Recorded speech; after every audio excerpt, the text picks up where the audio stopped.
Good evening, good evening, good evening, and welcome to Couch Conversations with the Doctors, where health is wealth. Well, what night is it tonight? It is Monday night, and it is time for Couch Conversations with the Doctors. This is a live show. I know some of you have been asking for the last couple weeks. We ran a couple of reruns because we ran into holidays, and we had you guys, you were watching the rerun, so I appreciate the following and that you guys are watching, but you commented on it and then you wondered why we wasn't commenting back. Well, it was a rerun because it was a holiday, but tonight is a live show, so share with your friends and families. It's a live show, and begin to share the show. And I see that you guys are sharing now because I'm getting a few little alerts coming up that you are sharing, so let us know that you are here. Begin to weigh in because it is Monday night and it is time for Couch Conversations with the Doctors. As always, we're going to go around the board and we're going to introduce our esteemed panel who's here with us on Monday nights to make sure that you are here and healthy. Thank you, Sister Bonnie, for weighing in. She says, good evening to everyone. Remember, this show is for educational purposes only. We do not want you practicing how to be a physician at home. We want you to come and see one of these people who are here on the screen if you think you need them. Starting with the man who thinks he's a chef. He's the Wolfgang Puck of cooking. However, he is also a fantastic family practice medicine physician, and that's our very own Dr. Tony Hampton. Dr. Hampton. Welcome everybody to a beautiful Monday evening. I hope everybody had a great day and a great weekend. I am so looking forward to the holidays as we kind of hook up with family and maybe, get around some folks we haven't seen.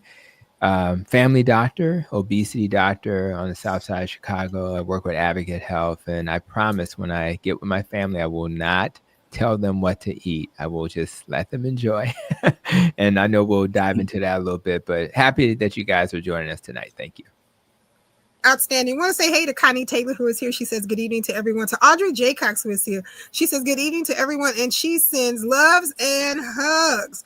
Yes, she does. I want to thank you so much. And I see your question from Instagram that had popped in talking about it's the holidays. What about COVID? We may talk about that just as well. I want to say hey to Doug, who is on here. Doug, is my colleague who tends to leave me and have fun in the sun, but I know he's glad that he's not in Chicago today because it is raining and it is cold. Hey, Doug. And that's what I've heard, Nikki, and you're right. I am glad, but I'm also sad too, because Chicago is a great place to be for Thanksgiving because of all the different choices that you had. I'm a retired physician. I worked in the western suburbs for 30 years and then joined the congressman in his office for 2 years. And this is what's led me onto this forum. And I really think it's an honor to be here and work with my colleagues. Thanksgiving is my very favorite holiday. And it's not just for the food, but it's for the camaraderie and the companionship. So I'm looking forward to answering your questions. Outstanding, and thank you so very much. Well, to the man who says I threaten him to be here every Monday night, but he's always on time, even when he has tech difficulties. That's our very own Dr. James Miller. Dr. Miller. Well, good evening. Good evening. We kind of miss, having been away for a couple of weeks, but we're glad to be back. And I want to thank Nikki and Congressman Davis for providing this forum that we're able to come and to answer some questions and give some hopefully helpful information so that people can be healthier. I'm a retired physician. I retired in 2019 after practicing about 40 years in and around Chicago area in internal medicine. But I'm still interested in healing the community. So I'm still working to do that. I don't do clinical medicine, but I do try to keep people informed and help to direct people who need to be directed as much as possible. Outstanding, and thank you so very much. Well, to that physician who's known on these streets as Dr. 100, that's 100, that girl who keeps it real in healthcare, our very own Dr. Maya Green. Dr. Green? Oh, hello, everybody. Yes, I'm from the South Side, love the South and the West Sides, all the other sides of Chicago. I spent a couple of years in Nigeria, but most of my upbringing was in Chi-Town. Excited to be part of the community and part of this community and part of the learning process and sharing process that's going on tonight. Thank you, Congressman. Thank you, Nikki. And thank you to my wonderful panelists. Absolutely. And to that Congressman of the Illinois 7th Congressional District who teaches us each and every day that true wealth is health, our very own Congressman Danny K. Davis. Congressman? Well, let me thank all of us for again gracing each other on a Monday evening. There is a tremendous amount of conversation taking place in this country about healthcare. As a matter of fact, many people are trying to figure out. I always say that Senator Ted Kennedy did as much and more to advance healthcare to the point of where it is, more so than any single individual that I know anything about since I've been following it. And of course, a Kennedy is going to be the Secretary of Health and Human Services. I don't think many of his views are the same as those of his relative. Hmm. I think he's got some different thoughts and ideas about a lot of things, which means that health is going to be in our news practically every day for the next several years. I don't think you're going to be able to turn the television on and somebody on the news is not talking about something that went on related to health. I don't think you're going to read the newspapers without something being in the papers about health. So as we approach the holiday and turkey time, I just left a group of people who work with children. And of course, children always look forward to Thanksgiving. I always looked forward to Thanksgiving when I was a child. And I remember we would look forward to it snowing and over the river and through the woods to grandmother's house we go. The horse knows the way to carry the sleigh over the white and drifted snow. Over the river and through the woods, my grandmother's cap I spy. Hooray for the fun is the pudding done. Hooray for the pumpkin pie. So there's going to be a lot of eating during the Thanksgiving holiday. And so, how do we eat, enjoy it, have as much fun as our taste buds will allow, and not overdo it or not get away from our diets? Or how do we end up not feeling well the day after Thanksgiving?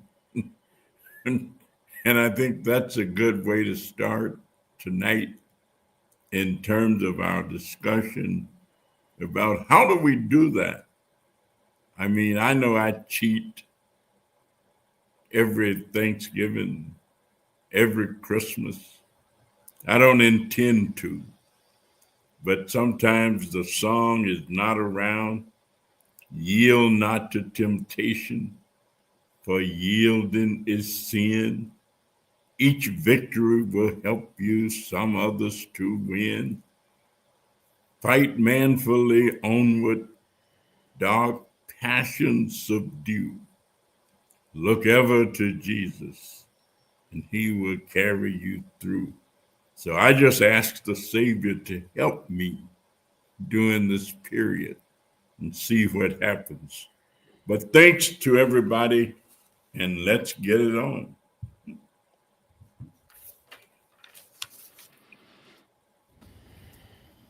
All right. Well, we want to say hey to Shannon Hayes, who's here saying good evening.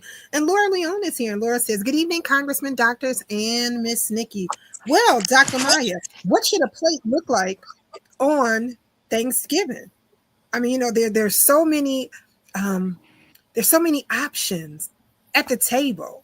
So there's ham and turkey and dressing and greens and stuffing Green and beans, or tomatoes, dressing. potatoes, corn, lamb, ham, hog. Oh, yes. I That's thought I was it. going. I thought What should that plate look like?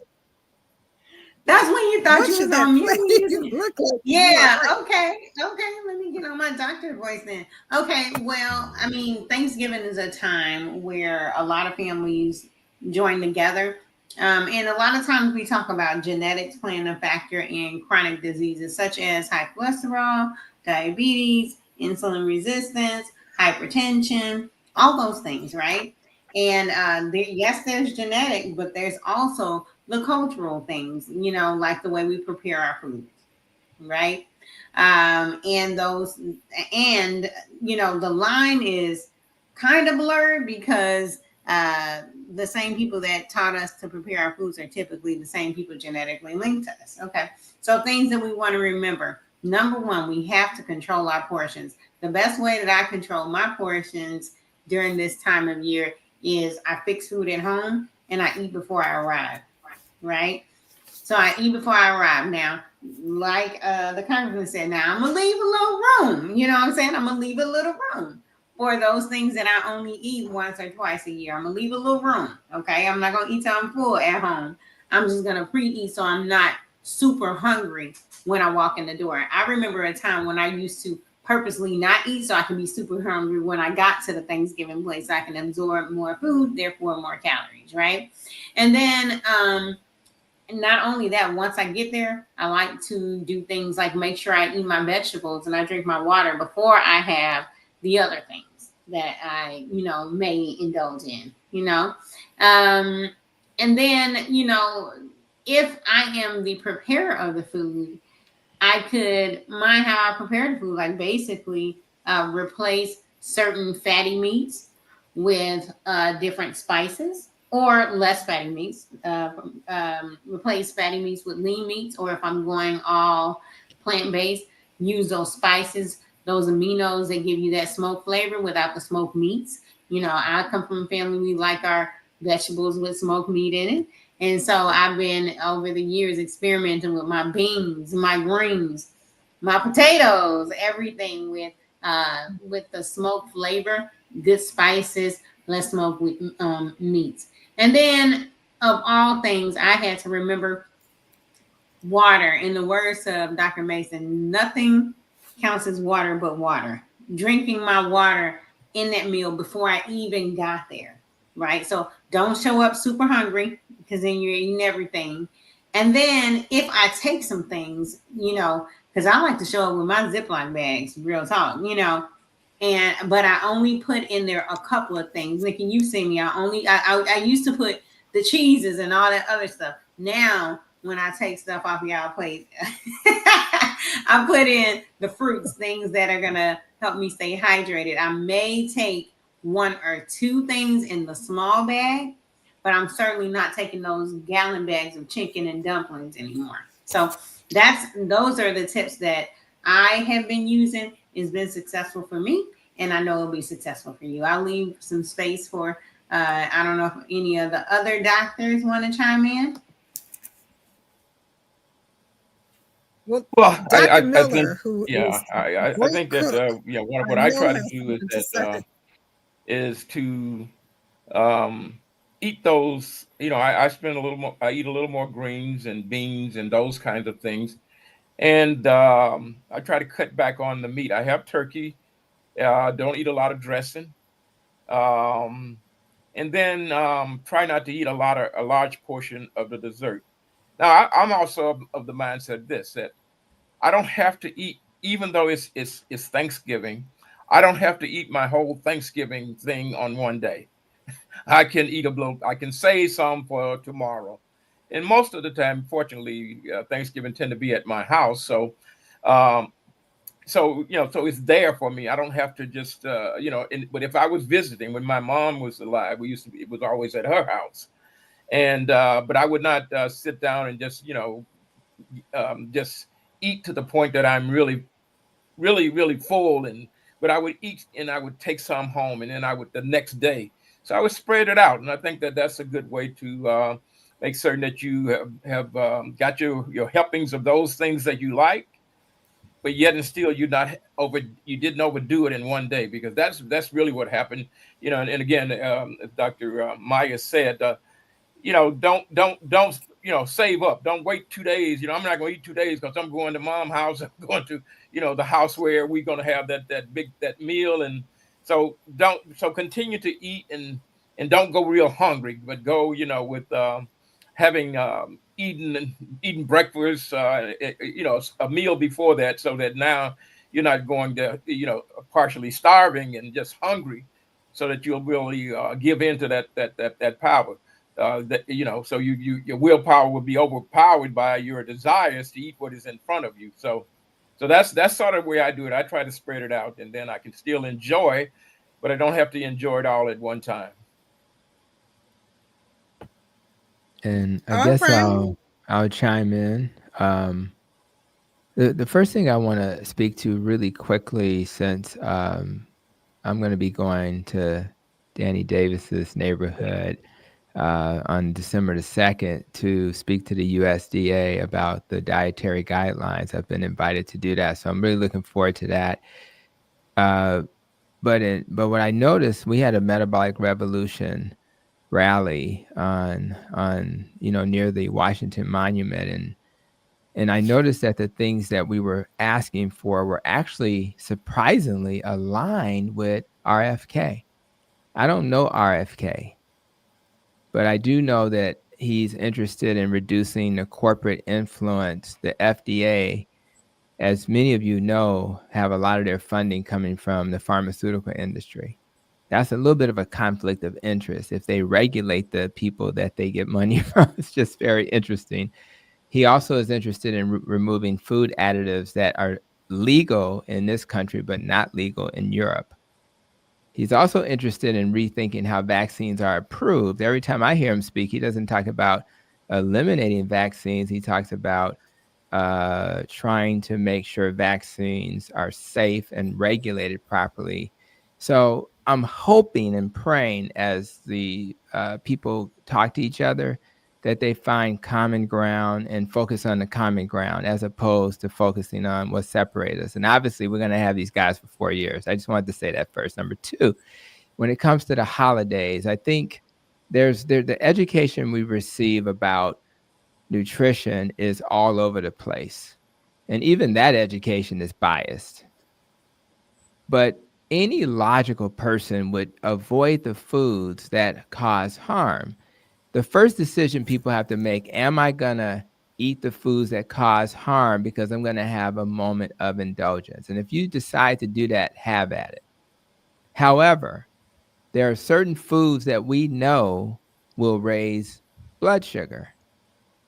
So what we try to do in my clinic is to tell people, at the minimum, use your continuous glucose monitor, your meter, to determine what those foods are. And then once you know that, either you have a moment of indulgence, increase your medicine while you're doing that, or you avoid the foods that cause a spike. So in my clinic, what I tell people is give yourself grace. And if you decide to indulge and mitigate it with your medications, maybe even talk to your doctor, what do I need to adjust so that I can survive this? Particularly if you're on insulin. Insulin is a little easier. You just adjust your insulin. But what we say in my clinic is the following. If I'm not that concerned about saturated fat, I'm going to tell you why I make videos about this, because saturated fat does not raise your blood sugar. And the Journal of the College of Cardiology has already said that saturated fat is not associated with heart disease and is protective against stroke. So that's just a crazy fact that is true, but I make videos to make sure people get that message. So number one, the fat in the turkey does not bother me, nor will the fat in the turkey raise your blood sugar. So so if you're eating animal protein, and I know we fear that, we actually should not fear that, because that's not going to raise your blood sugar, raising your insulin, leading to obesity, leading to all the inflammatory things excessive insulin does. Now, we have to have gravy because it's the holidays, right? So there are ways to make a low-carb gravy. You can just Google low-carb gravy if you're going to make it yourself. I know a lot of times we're buying this stuff, but if you make it yourself, you can absolutely make the gravy yourself and make it low carb friendly for those diabetics in your family who need to not have sugar spikes during the holidays. We absolutely can make stuffing out of things like cauliflower. They have keto bread, so we use bread to make stuffing. Just buy a low carb or keto bread and use that instead of the traditional bread because it won't spike your sugar. Mashed potatoes, most of us have heard of mashed cauliflower. So I would consider a mashed cauliflower. What's the difference, you may ask? Well, regular mashed potatoes is going to be about 40 carbs per serving. Divided by 4 is 10 teaspoons of sugar. And we haven't gotten to the cranberry sauce yet. But if you do mashed cauliflower, it's 4 carbs, which is 1 teaspoon of sugar. And it tastes basically very similar. Cranberry sauce, if you make it yourself, you can certainly make it with monk fruit or other sweeteners. You can make sure that there are low carb options. You should have some greens. You should have some green beans. You can make a green bean casserole. Make sure that the people in your family who need to eat a diet that won't spike their sugars are able to have options that won't spike their sugar. And there are tons of sides that we already eat that will get that job done. So that's kind of how I approach it. I tell people, you decide what you want to do. And then what I do is if I mitigate that, if they want to indulge, we'll adjust medicines. And if they don't want to indulge and want to stay on their path, then I say, well, did you not know that you can make things differently? But I tell my colleagues and I tell my patients and people who follow me on YouTube, what's going to kill you first? And I would argue that chronic elevations of your blood sugar and blood insulin levels will kill you before any other things that we worry about, including fat. So it's better to focus on that. Let's get your sugars to normal, and then we can focus on these other things like the additives that RFK is going to focus on. Because the additives will kill you down the road with risk for certain conditions, particularly cancer, but the sugar will kill you very soon. So that's kind of how I approach it. I apologize for being preachy, but it just breaks my heart that so many people never find the path to reduce medicines. They never find the path to, not having to worry about their sugars being out of control. I mean, we have so many people rushing to the clinic after the holidays, and it doesn't have to be that way. If you sit down with some greens, some string beans, some turkey, those types of items, you have sufficiently dined and you have not suffered. And people think, oh my God, I'm not going to be able to enjoy myself. It's quite the opposite. And I actually had some Italian sausage, even though that's meat for those who are worried about that, before I came to this live stream. And the Italian sausage was pretty good. It was pretty good. So I'm not suffering eating this way. But guess what? My wife, who has type 1 diabetes, does not have to worry about a spike eating that. She had Italian sausage and some yellow squash. So she probably had 5 carbs the entire meal, where many people who are going to have dinner tonight will have meals with 30, 40, 50, 100 carbs. And you deserve better. So let's be thoughtful about the holidays. Let's decide how to do it. But please, guys, let's not continue this life of chronic disease when it's not necessary. You could just be an expert on teaching people how to eat. We had a diabetes prevention program. I wasn't supposed to be the speaker this past Saturday. They called because I lead that program for Advocate, and the chef was not available. So during that program, I did exactly what I'm doing here. I went into more deep in what breakfast should look like, what lunch should look like, things like that. But again, it's just providing a different perspective. I just released a video, an egg a day keeps the doctor away. And people say, oh my God, don't eat the yolk, it's going to kill you. Well, guess what? I just told you that the Journal of Ecology of Cardiology said the saturated fat is not harmful. But the nutrients in an egg, protein and fat, are the essential nutrients of life. That's why bears can eat salmon and nothing else. The protein and fat is essential amino acids, essential, but there's no essential carb, which means if you eat an apple every day, you're not getting the essential nutrients of life. Now, how backwards is that? So that's why I made the video, just to provide perspective. Is an apple bad? No, but it is the equivalent of 6 teaspoons of sugar. So is that a good option for a person with diabetes? The answer is, unless you don't understand these numbers, no. But this is the world we're living in. And you can, and I have a new podcast coming out with a vegetarian. Her solution was the following. She said there are certain foods that don't spike you as much as others. So her solution was you can eat the foods that spike, but you eat enough fat and like maybe tofu and fat to help blunt the effects of the spike. That's totally okay if I'm being required to be a plant-based person because I'm Hindu and I don't eat animals, right? Or it's against my ethics. But what logical person would try to find a way to blunt the effects of the food when you can just simply avoid the foods that cause a spike? That's just how my brain works. Now, again, it's just a different perspective, but this is the perspective that we have to at least let people know exists. So for those who are afraid of the things they've been afraid of for years, they need to know that there's other ways to get to health. I got patients who are vegan and vegetarian, and I have more patients who are low carb, keto, and carnivore. And what I'm saying to you is that they're healing, but they just need a doctor who's willing to say, you know what? There's another way. And by the way, some of the information we've given you in the past is not true. And we have to be honest with ourselves and say it's not true. And we also have to be honest with the fact that doctors don't learn about nutrition. And they look like deers in the headlight when I'm talking about this stuff. I mean, they really do, because they simply, when they go to conferences and meetings, they simply are going to meetings that are sponsored by industry. So they just don't, there's not a lot of money being made if I just focus on an avocado, which is a beautiful thing to eat if you're trying not to have an elevation. However, they're going to make a ton more money if there's a particular medicine that's being sponsored during this meeting, which means that everybody in the clinic, almost by law, has to be on certain medicines if they have certain conditions. And we spend little time explaining that, oh, by the way, you can get off these medicines or not have to take them if you do this lifestyle change.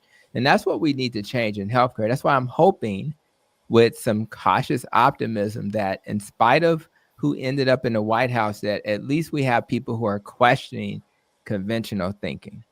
And we should never have the industries that are charged to like keep us healthy and keep us safe being sponsored by the people who have products that are not keeping us healthy and safe. I mean, do you really have to be a doctor with all these degrees to know how common sense that is? So it's a little politically charged, but I don't know how we fix that. Do we really need that money to exist? I don't know. I mean, can we really function? Can the FDA function without the money? I don't know. I just know that it's a conflict of interest. And I just want to live in a world where we remove that. And then we can give people honest answers. And that's a better world to live in. So, Congressman, that's the work you'll be doing. But the reason why I'm going to talk to the USDA, because I do have a positive hope. And I'm not going there to tell people to be carnivore or keto. No, I'm just going there to say, can we have dietary guidelines that actually impact the people they are supposed. The dietary guidelines in small print says it's for healthy individuals, but nobody is healthy. So we're making dietary guidelines for people who are healthy, yet nobody's healthy. And that's kind of where I get a little frustrated, guys. So. But are you sure that mashed cauliflower tastes like mashed? Sorry. Well, that's what I'm glad Pastor showed up, because we're gonna have to pray on this one. I was gonna say he's not sure. He's not sure, Congressman. He's not sure. Well, I will say this. It does, like, seriously. Honestly, cauliflower rice, if you purchase that, it's in the frozen section. It must be cooked on the stove top. You have to, steam out the moisture, because if you put it in the microwave, forget about it. So I do believe cauliflower rice is pretty good, particularly if you're adding it to gumbo or any other item. When you're adding it to stuff, it's not going to be a big difference. Mashed cauliflower, if it's in the microwave, that's fine, but it has to settle for a few minutes. And I do believe that most people who eat mashed cauliflower will not be disappointed. And I'm certainly sure that if they get cauliflower tater tots, which we cook in the oven, they taste like tater tots. Now, so my call to action for you, Congressman, and the rest of my team, if you have not tried these items, let's try it, because you're going from 10 to 11 teaspoons of sugar per serving down to 1 or 2. And it's just so if you can pull that off, remember the days when you ate white bread and you switched to wheat bread? That was such a dramatic moment in all of our lives when we did that. But guess what? The white bread almost started tasting funny when you went back to that. So it's a change, but it's not a big change, and it's worth doing the experiment. So I'm going to circle back in a few weeks and see what happens. What I started to Well, do. what about some of us who don't eat bread? So you just let it go. Or What eggs about altogether? some of us who don't eat bread? Oh, bread. Yeah, Yeah. you just let it go. It's just okay. let it go. Yeah. Want to say hey to Diane Fountain, who is here. She says greetings to everyone. And also Marshall Oliver is here and says greetings to everyone just as well. We have an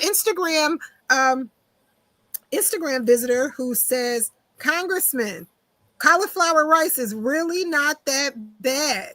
I'm doing it. You can do it. So, hey, I don't know. Go ahead, Dr. Green. I was just going to say. You muted? For me, am I still muted or is there a delay? Can you hear me now? Okay. So I was going to say, yes. For me, making the transition from cauliflower and rice for me, it wasn't the same. It required that I put more garlic in it. It required that I whipped it in the blender. You do still have to let it cool down, because then after you whip it, it will settle a little bit. And then what I started to do was just get one of those little bitty potatoes, a little bitty potato. Put it in the, I would cook it with the cauliflower, and I would whip it with the cauliflower. So it'd be one little bitty potato just for the I forgot what you call it. Is it the gluten?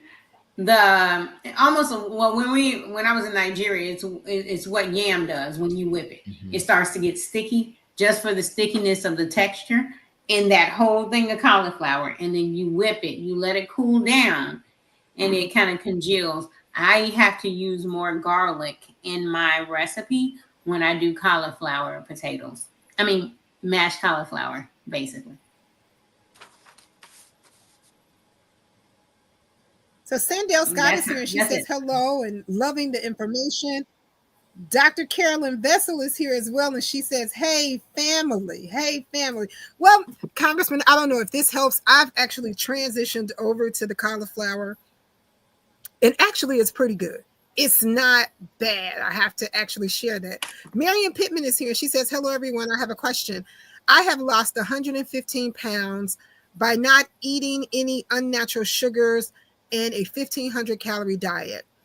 For the last 2 weeks, I have not been able to lose any weight. What can I do? So she has. You got to shock your body. But go ahead, Doctor. Weight loss stall, right? Yeah. So now, so how much did she lose? 115 pounds. Okay.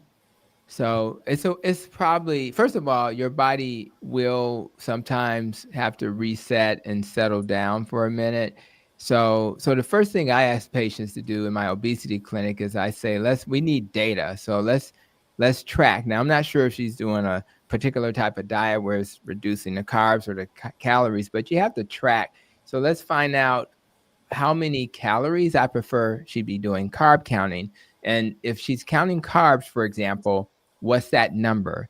Patients who do really well in my clinic get their carbs down to less than 30 grams a day. So I want to know with certainty, is she, counting carbs? The other thing I want to speak to is for example, certain products that say keto, for example, They like a slice of bread that's keto friendly, maybe 1 net carb. A regular piece of bread is 14 carbs.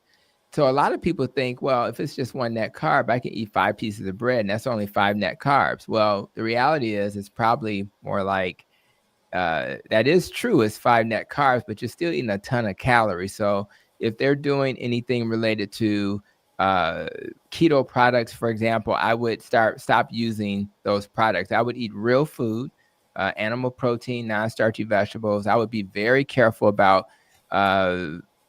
fruit, because fruit is nature's candy. So you really want to be careful about that. Most of my patients also need to think about other factors, because if you're eating well, are you getting enough sleep? Is your stress okay? Weight loss maintenance is all about exercise. So if you haven't started exercising and you feel up to it, this may be the best thing to do. I also like people, when they can tolerate it, to start incorporating intermittent fasting, because when you fast, you really accelerate your weight loss journey. So your doctor can test things. Your doctor can test your thyroid levels, your insulin levels, your cortisol levels, just to make sure that's okay. There are tons of medicines that will, if you just search, you Google medicines that are associated with weight gain, you'll be surprised. You think about steroids and things like insulin, right? But there are other things like antihistamines, beta blockers, antidepressants, anything for stress. All of those medicines are associated with weight gain. So I would do a little bit of a detective thing. Make sure you're getting your numbers down, but start looking at other factors that can affect your weight when you have a stall like that. And by the way, dairy, I love dairy, but dairy can also be one of those things you can remove for a while to see if that helps. If I can say hello, everyone. Thank you, Dr. Troy. It's really good stuff. Yeah, I just want to comment on the intermittent fasting, which I believe and I practice, 16 and 8, ratio intermittent fasting. I've had a lot of success with it. But being a pastor, let me encourage fasting, right? And what fasting itself, fasting has a lot of spiritual benefits, right? That's in the Bible, but also with the spiritual benefits, it has a lot of health benefits. And sometimes our bodies just need to stop, right? And let the body do what it does. And so fasting has a lot of good health benefits. Of course, consult with your physician if you already have preconditions, things of that nature. But there's a lot of healing and strengthening qualities with just fasting and letting the body reset, recalibrate, and things of that nature. And so when Dr. Troy mentioned about intermittent fasting, there's a lot of benefit. I'm a witness because I really believe it, and it has helped. So when you fast for spiritual reasons, you may also fast. It may help you in some physical reasons, health reasons, and vice versa. So I just want to just make that comment since he mentioned intermittent fasting. But also, while I'm when I came in on the line, a lot of it, we were talking about cauliflower, and I think the subject about diabetes and Thanksgiving. There's so much, and maybe the doctors can help, right? There's so much out there. At one point, when I was so concerned about my A1C and all those kind of things, I was online and I was like, okay, put this little concoction together, apple cider vinegar, and add this to it and add that to it. And I'll see another video that says, well, if you add a little pepper to it, a little cayenne pepper, there's so much information out there, right? Even with diabetes or pre-diabetes, what's the good foods, what's not the good foods. Can we just help everybody? Somebody just share, where can we go to find what's really the good stuff that's really gonna, help people who are struggling with, again, whether it be weight loss or want to eat good, want to eat to live. Where can we go to find out what are those best foods are? Where can we go instead of social media and you get all these kinds of different suggestions? Yeah, it's going to be a little. I think that's a wonderful question. I know Yeah. between Dr. Green and Dr. Hampton, Yeah. they'll drop something in that chat. But if I can add, it's not where to go. Sometimes it's where to stay away from.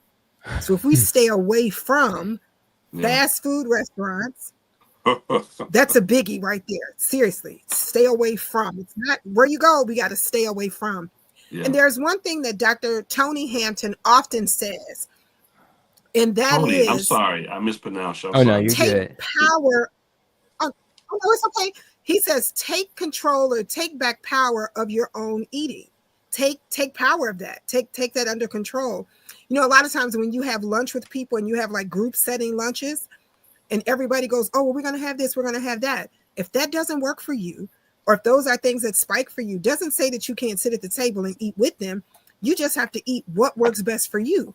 So you have to maintain that power over what you are eating. So I think that's one great thing that Dr. Hampton often shares, to make sure that you take control of what you are eating. Well, you know, Dr. Carolyn Vessel says, what are your thoughts about sea moss? Good Sea question. moss. You know, I was gonna make a joke that are people gonna be putting sea moss on their table for Thanksgiving? But what are your thoughts on sea moss? Right next to the cranberry, right next to the cranberry sauce, there's gonna be a little bowl of sea moss. Go ahead. If I were to comment on sea moss, it's so I don't know when sea moss became the thing. It may be Dr. Sabi who put that out there. I'm just not sure. I'm just assuming that's what it was. However, the good news about sea moss is, and a lot of these, you know, algae, for example, algae is a phenomenal source of, I think it's omega-3. And when people are looking for great sources of that, they can get it there. But the bottom line is that it is definitely rich. It's a rich supplement, has a lot of essential nutrients in it.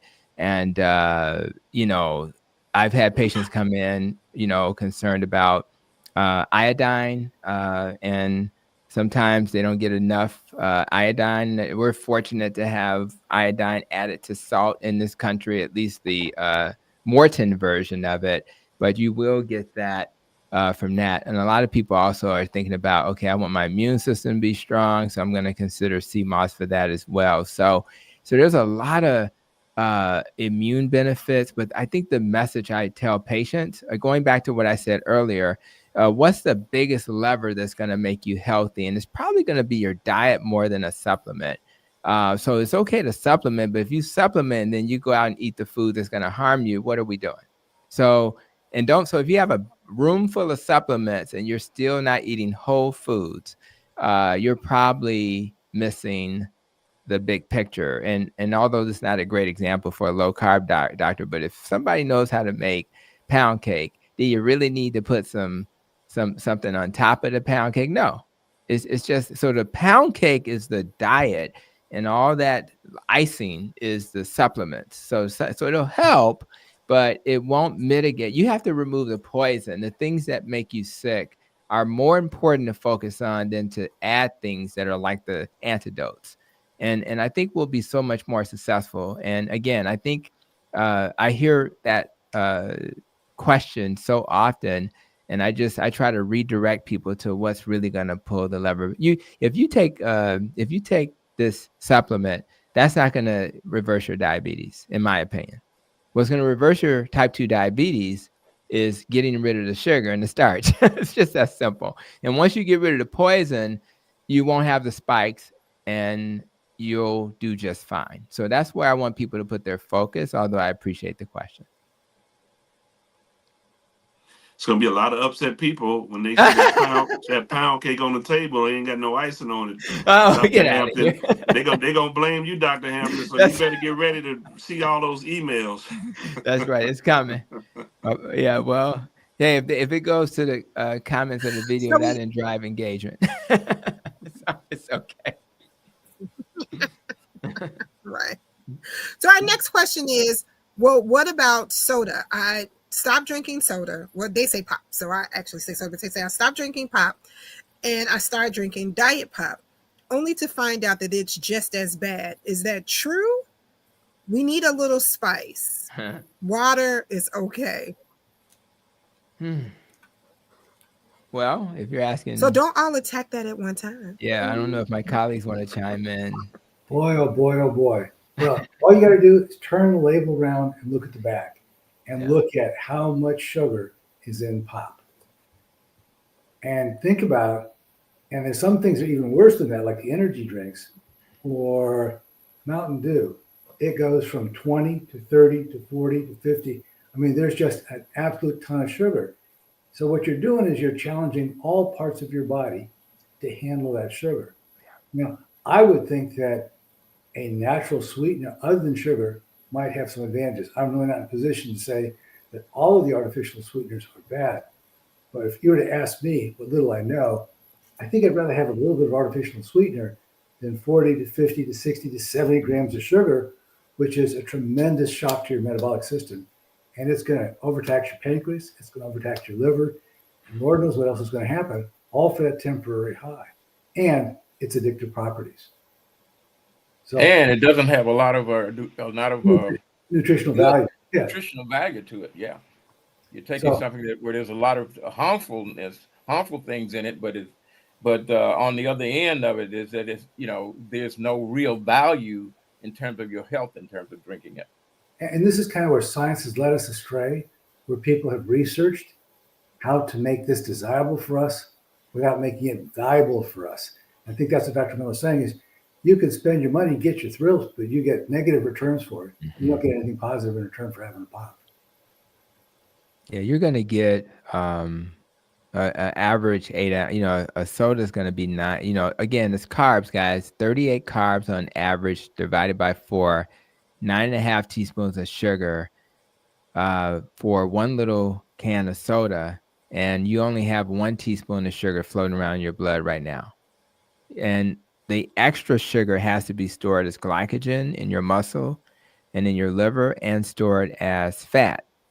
So that's what's going to happen. So number one, soda is never going to be health food. Rather, it's regular soda, which is what we're talking about, or the diet or the zero. But there's a big however. And I said earlier, and I'm going to keep the same thing. What's the most important thing that you're trying to avoid is a sugar spike. You will increase your risk theoretically, potentially, with if you keep eating artificial stuff, that's probably going to increase risk for cancer eventually.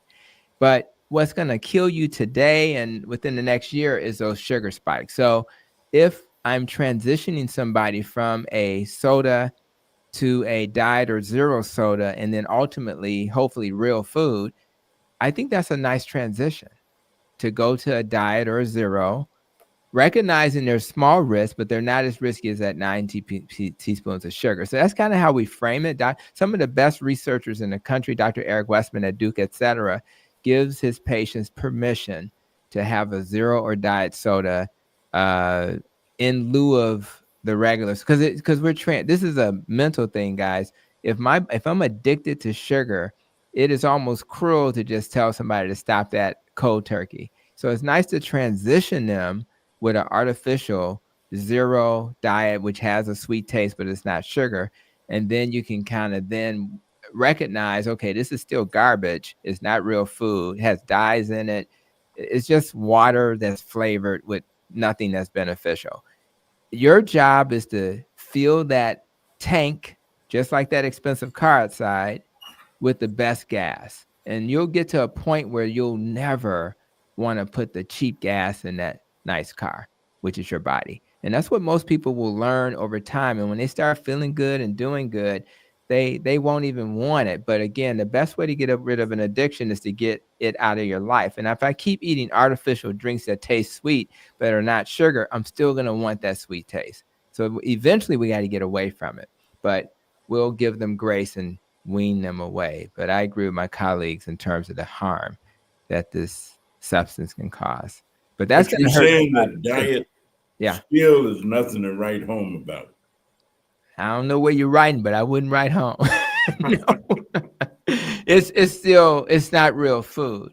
And you have to, I don't know if any of you guys have ever been to I went to a 7-Up kind of factory when my kids were little, we went to every little factory we could find, and what I found is that there's this big container and it's like, pouring sugar into that concoction And it's no different than what you do, because we all grew up in the hood and we had Kool-Aid. And you use at least a third, if not half, of the sugar container to make that one. And if you had one of those really sugary relatives, they would be mad it still wasn't sweet enough. But that's what soda is. It just has acidity. It's the same thing. So we have to, these are addictions, and the addictions are harming our families, which is why we have an obesity and diabetes epidemic. And we normalize this. We think it's normal to consume 9 teaspoons of sugar. And think about those relatives you know, even right now, who consume soda all day. Imagine what that's doing to their system. And they can't even function without it because they're so used to that sugar and the caffeine that comes with it. They can't even function. I remember the first time and I'm not an anti-coffee person. I drink coffee when I need it because it's a wonderful substance when you need it. But I'm going to tell you, when I started getting enough sleep, which is difficult, you're busy. We're all busy people. But when I got enough sleep, I didn't need the coffee anymore. But but you're going to go through a little withdrawal for a minute. So it's the same with soda. So we have to give people grace and say, okay, this is going to be hard. But what's harder is to live with chronic diseases. It's harder to worry about an amputation or holding your chest because you're having a heart attack, or you can't move the left side of your body for the rest of your life. That's harder than weaning off a substance that's addictive. So, Pastor, I told him earlier I didn't want to come here preaching. Go ahead and preach. That's your job. but it's so much fire inside of me. And it's very difficult because I lead physicians with Advocate, right? So I have to be very careful about my tone. And I got to be very careful, even with my adult children, about my tone. And definitely if I want to stay alive with my wife. But it's so much passion. And I think most people are not aware of a lot of the things we're talking about. Nobody drinks soda thinking about 9 teaspoons of sugar. They just don't. They just think I like Pepsi. And so they drink it. So we just got to educate people so they can at least pause or say, don't trust Dr. H. Let's see what your meter says an hour later. That's the world. We have to live in a world where we just give them permission to do those types of things. So, Dr. Hampton, can you speak to when we're talking about soda? And I stopped once I heard that the carbonation, right? The effects of the carbonation has on the kidneys, that kind of thing. Can you just speak to that a little bit? And maybe there's some other side effects of the carbonation that just about every soda has. Yeah, and it's just things that you don't think about. And I'll be honest, I love that taste, that carbonation taste, right? And so you want to be careful again, these are great nuggets that you're bringing to my attention. So one of the things that I think about, just off the top of my head, is that soda, carbonated sodas, first of all, they don't really hydrate you very well compared to plain water. So the first thing you want to think about is, I don't know if I'm not going to feel hydrated. I had an irritable bowel problem that led me down this low carb process. And I'll be honest, carbonation can actually make we already know this. It makes you bloated. It makes you belch. And how often have you actually had a soda and you're like doing all of that immediately, literally while you're drinking it? So I don't think that's a good idea. I think it's bad for heartburn. People who have heartburn, they tend to have a flare up of that. And this is something I learned in my training for when I got a master's in nutrition. It actually can affect it enhances the sugar effect. Can you believe that?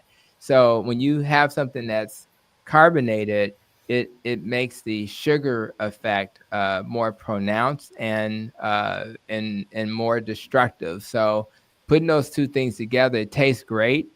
But it does affect the sugar in a way that the absorption of the sugar is going to be greater. So those are the things that kind of come to mind. Again, this is very important to say. Listen, guys, you should be able to have a soda. Like I have certain rules. For example, I'm a low carb doc, but when we celebrate my wife's mom's death, she was in her 50s. We celebrated with a cake. On those days, I have cake. I don't know if the Cubs or Sox are playing well, but if I go to a Cubs game, which I don't do often, or a Sox game, I may have a hot dog with a bun. It's just certain things that, I'm not going to take away some of these joys. If I go to a movie and I don't do that as often anymore, I may have some popcorn. So I just think that we have to be careful by being overly concerned. But yeah, if you're drinking soda every day, you should be concerned. If you have soda periodically, sparingly, you should not be concerned. It's just common sense. And of course, we have a we have an inboxer who says, "Women, carbonated soda does not help with hot flashes. It increases them." So, not surprised. I hadn't heard that. I will not have.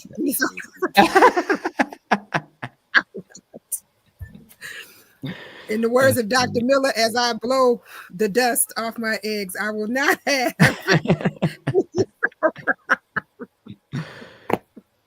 That's legit. Dr. Carolyn Vessel says, "Preach anyhow," Dr. Hampton. She says, "Preach anyhow." Amen. Also, we have an Instagram. Brooke says, Congressman, you think of some of the best things for us to have a discussion about. I never would have thought of how we compound our numbers on holidays. You are absolutely right. When you look at the plate, we have more carbs on our plate and we don't count them that way. So we have actually spiked all of our numbers and everything from our blood pressures to our sugars by just what we see on the plate. I think it was the lady doctor who said, let's eat in moderation. I will have small portions of sweets, even if I have some, and I'm definitely going to eat at my own house before I go to help me curb what I do. Thank you once again. You are right. Health is our true wealth. Well, with that being said, I know you guys hate to hear me say this, but it is that Monday night and it is that time. So we talked about that Thanksgiving plate and what we should have on it and how we should maintain what we need to do. It was shocking to hear that the day after Thanksgiving, instead of being out shopping on Black Friday, everybody's going to the doctor because they're sick. Tony, I did not know that the numbers went up for people to visit the doctor the day after. I am so shocked behind that.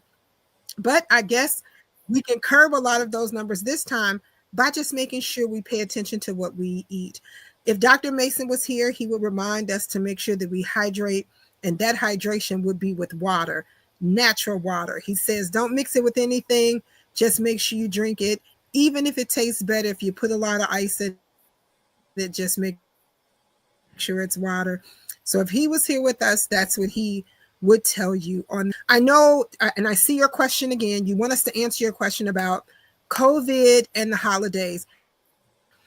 Can one of the doctors grab that really quickly about COVID and the holidays? Yeah, COVID is back. There's a new strain, and people are getting sick, but maybe not as sick as before. And your best defense against that is to get your flu vaccine and your COVID vaccine, and then think a lot about when you're going to an event, are you well or not? And are the people who are there, can they afford to be ill? Because the last thing that you would want to do is to share that part of you with someone who may not be able to handle the illness very well. Someone I was supposed to meet with 2 weeks ago, I couldn't meet with him because he's in his late 80s. He got sick, had to cancel the meeting. So I know that COVID is still there. It needs to be respected, not ignored.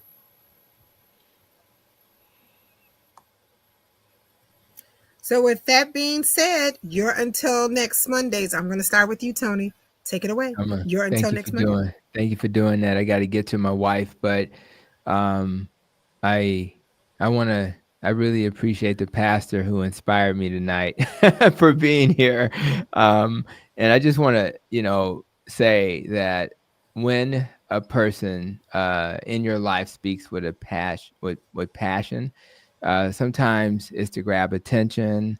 Sometimes it's to, build conviction. But at the end of the day, I am so inspired to encourage you guys to act on the information you're learning. I'm encouraged that the words we share with you will challenge your old beliefs. But more importantly, because I've seen so much success, I hope it inspires confidence that you too can heal. When I was at the Metabolic Revolution on October 13th, and in a future podcast episode, we'll have a young lady who, Miss Efam, she's in the Bronx, and she made some changes, in this particular case, keto, and she was on 15 medicines, and she was doing so poorly, she thought that she was going to die, and she's only in her 50s like me. She met the marvelous Dr. Mariana Glant, endocrinologist from Harvard, who got her on track and got coaching to help support her. 3 months later, she was off of 15 medicines, including insulin. So if that's true for her, then why not be true for you? And all I'm trying to give people is hope that they do not have to live a life where she was so concerned about leaving this planet that she started preparing for her death. Now she's out here sharing this message of healing, and I think that's what we hope to do here. So don't give up hope. Decide how to enjoy the holidays. Be responsible. And as we enter a new year, let's make plans to heal so that we'll be here for our friends and family. Outstanding. Thank you so much. Well, Doug, you're until next Monday. So I like to think of food like an investment in your health. And I want to sit down at Thanksgiving and I'm going to look at that plate and say, is this going to help me feel better? Or am I going to feel worse the next day? So I'm trying to think about how I'm going to stay healthy for the next year when I decide what I'm going to eat for Thanksgiving. So we all can make choices, so we make the choices that are going to help us feel better. Absolutely. Dr. Miller, you're until next Monday. Well, I'm going to sort of start off with one of my old country saying is that don't give a good bucket of milk and turn around and knock it over. So, you've been taking care of yourself, making the changes in your life. So don't use one day to disrupt all of that and overdo it. Enjoy yourself, but also, let's remember the reason for that holiday is to be thankful and to show that and to share with family and to be with family. And some of the other things that we probably need to be doing more so than eating is discussing.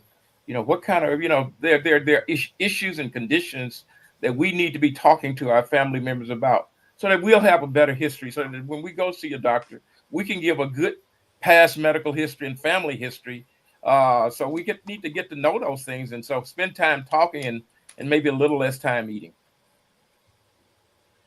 Outstanding. Well, Pastor Side, you're until next Monday.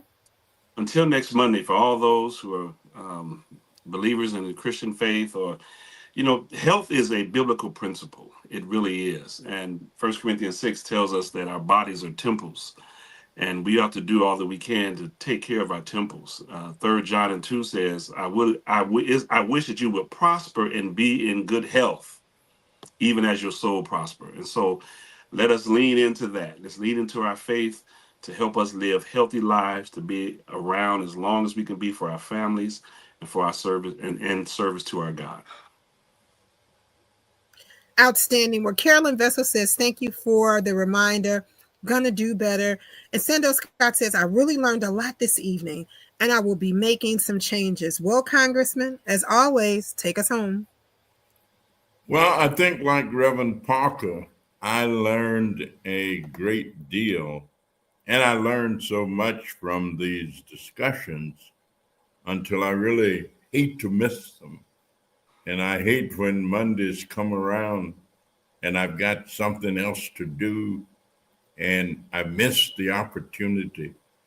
Especially do I want to thank all of our panelists, but especially Dr. Hampton for just, I think, enlightening all of us and making us more aware of what we can do and how we can do it and how much our community need to have the information. I mean, we have some of the highest examples in some of the neighborhoods and communities, such as obesity. You don't get any population group with more obesity than African Americans. You don't get any population group with more diabetes than African Americans. And I want to end by just giving a shout out to Reverend Richardson at the Jordan Temple Church.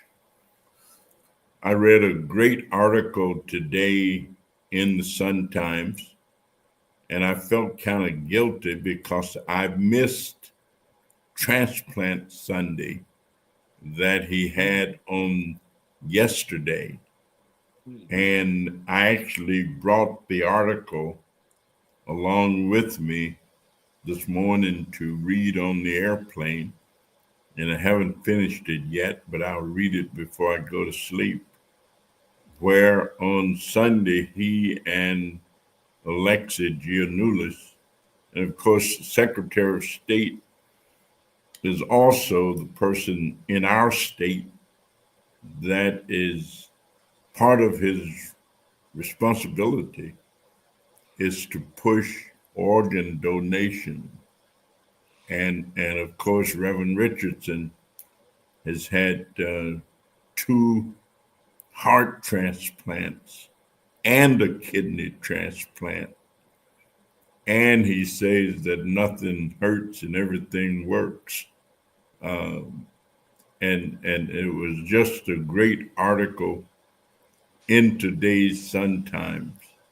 And of course, it urges all of us to be conscious of how we can make use of ourselves, even when it's time for us to go. I mean, we can leave organs behind that others might be able to use. A wonderful evening. Have a great, great Thanksgiving holiday. Be good to yourself and better to somebody else. And all of those things that Reverend Cy Fields suggested will be ours with plenty of abundance. So enjoy the evening. Thank you all so much. And we hope to see you next Monday. All right. God bless. Thank Thank you you, all. Congressman.